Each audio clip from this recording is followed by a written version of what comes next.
Well, Norway is not a part of the Board of Right. Peace, and one of the reasons of that was exactly what you mentioned. But I really don't hope, and I don't see the Board of Peace being a challenge for the UN today. Well, Norway has been very involved Right. in the Middle East conflict for many decades. And we've been very strong on our support to the Palestinian people. And the war in Gaza, I mean, it's been absolutely a living hell on earth.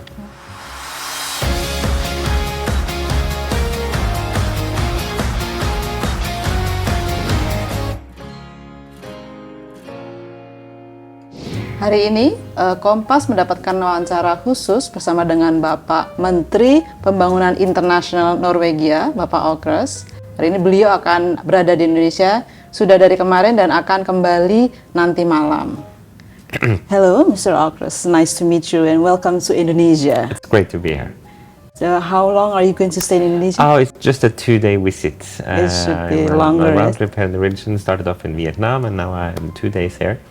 But I'm very glad to be here and to confirm and strengthen the very good bilateral relation that we have had with Indonesia for decades.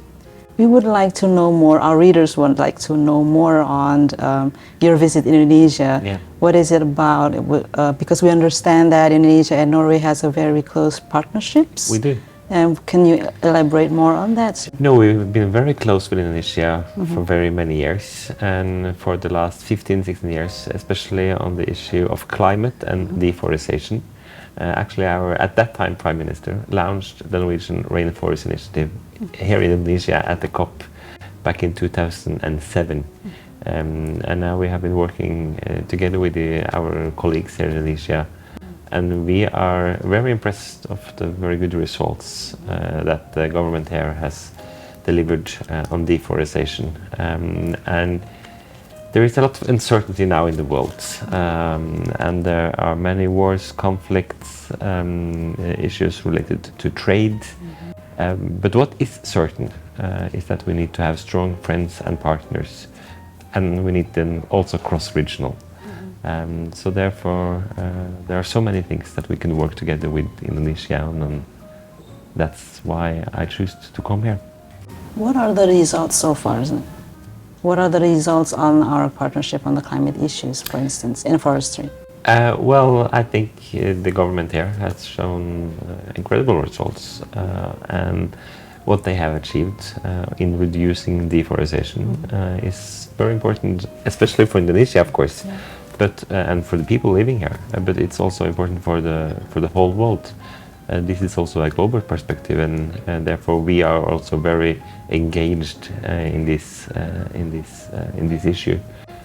So we have a common project that we have been working on for many years. Can I switch to other issues? Absolutely. For instance, because it also involve Indonesia and Norway's partnerships on the UN reform. How is it so far, sir? Well, it's been a need for a UN reform for a long time. Right.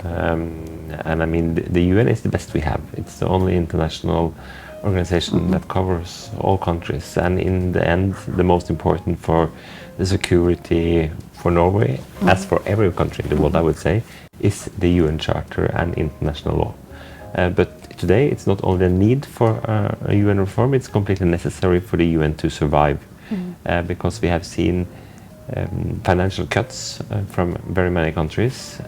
We have seen political attacks on multilateral cooperation, and we see crisis on the ground where international law is violated every day today in all continents, in Ukraine, in Europe, in Palestine, Sudan, very many places at this time.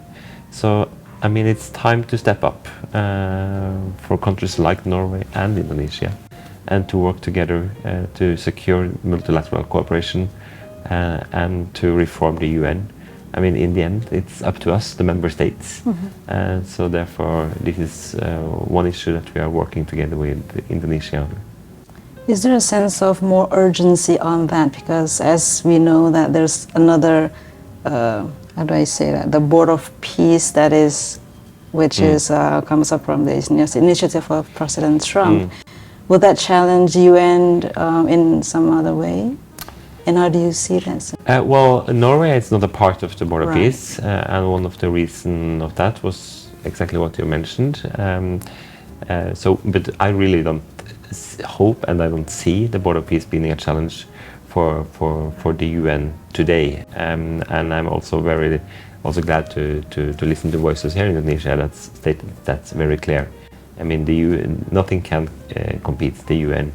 But the UN is in a crisis, both financial and, as I said, more importantly, the political crisis. So we need to do what we can to really protect multilateral cooperation, and that's a main interest for Norwegian foreign development and security policy. Because we know that Norway is very involved in all of the countries' humanitarian assistance for most of the part. And how do you see that in Gaza? Shifting to Gaza now, if I may. How is Norway's contribution so far in the humanitarian assistance in Gaza? And what do you think about that second phase of reconstruction of Gaza? Norway has been very involved in the Middle East conflict for many decades. And we've been very strong on our support to the Palestinian people. And the war in Gaza, I mean, it's been absolutely a living hell on earth. It's the most populated area in the world, 2 million people living in this very small place. There is no secure place, and we have seen how humanitarian access has been used as a weapon. And food, water, medicines has been denied entering in this war zone. So we've been very clear on this from the Norwegian government, condemning the war, condemning the blockade, and been very clear on what we can do. I mean, we need the ceasefire, we need full humanitarian access, and most importantly, we need a political process which could end up in a two-state solution. And this was also the reason that Norway, together with Spain and Ireland, 2 years ago, recognized the state of Palestine. And actually yesterday, President Abbas was in Oslo to meet with our Prime Minister and discuss the way forward. We believe that we understand that there's a financial cutting in the UN, especially on the UNRWA. Do you think that will affect the humanitarian assistance from international community? Yeah. Well, the main problem in Gaza is not been the financial cuts. The main problem has been the access. And I know that there is a lot of humanitarian aid that is ready to be delivered. I've been in Rafah on the border from Egypt and saw all those goods that were ready to be sent in. And I've also been a couple of weeks ago, I went to Jordan, where there is also a channel to deliver aids to Gaza through Jordan. So I mean, even though the situation is a bit better now than it was half a year ago, we have not seen the results that we hoped for when the ceasefire was announced.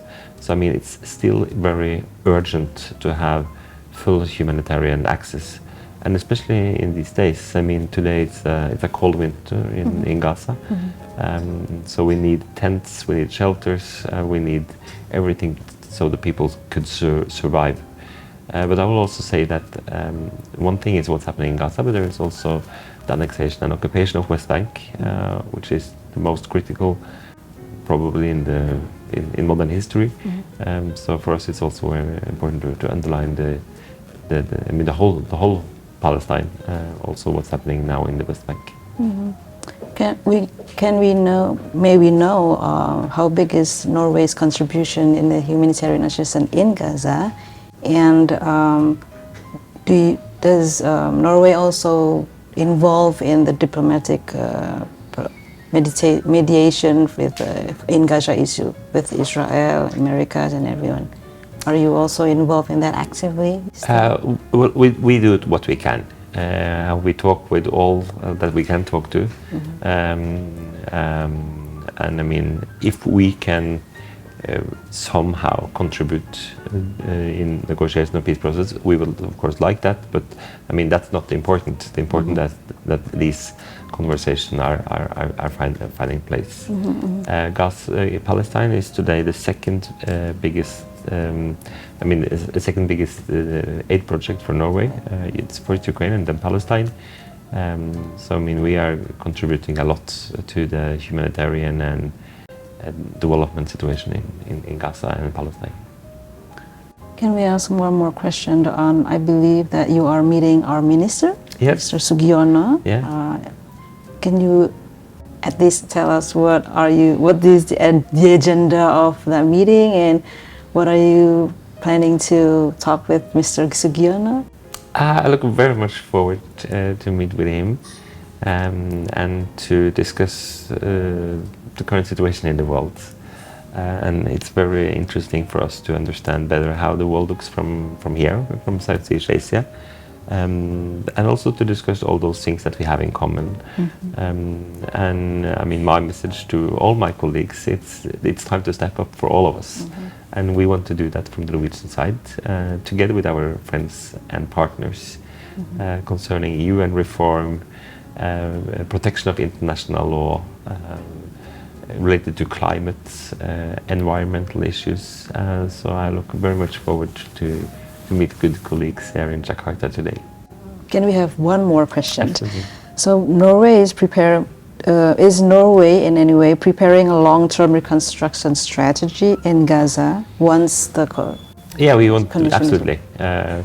We would like to participate in that, and I mean, when we recognized the state of Palestine in May 2024, it was with a promise that we will stand with the Palestinian people as long as needed. Also, when the international attention will not be at the highest point anymore, we will stand there with the Palestinian people to build a Palestinian state. And I mean, the easiest part, which is difficult as well, is to rebuild Gaza when it comes to construction of schools, hospitals, apartments, and so on. The difficult part is to rebuild the humans and to rebuild peace and security for both Israelis and Palestinians. So there we need to be there together, and therefore I'm also very glad, and I really like to honor how Indonesia is really taking a lead in this matter. So therefore it's also good to be here to discuss with a very close partner of us. Thank you, Mr. Aukrust, for your time. Thank you. Demikian wawancara kami dengan Bapak Aukrust. Nantikan liputannya di Kompas.id dan Harian Kompas.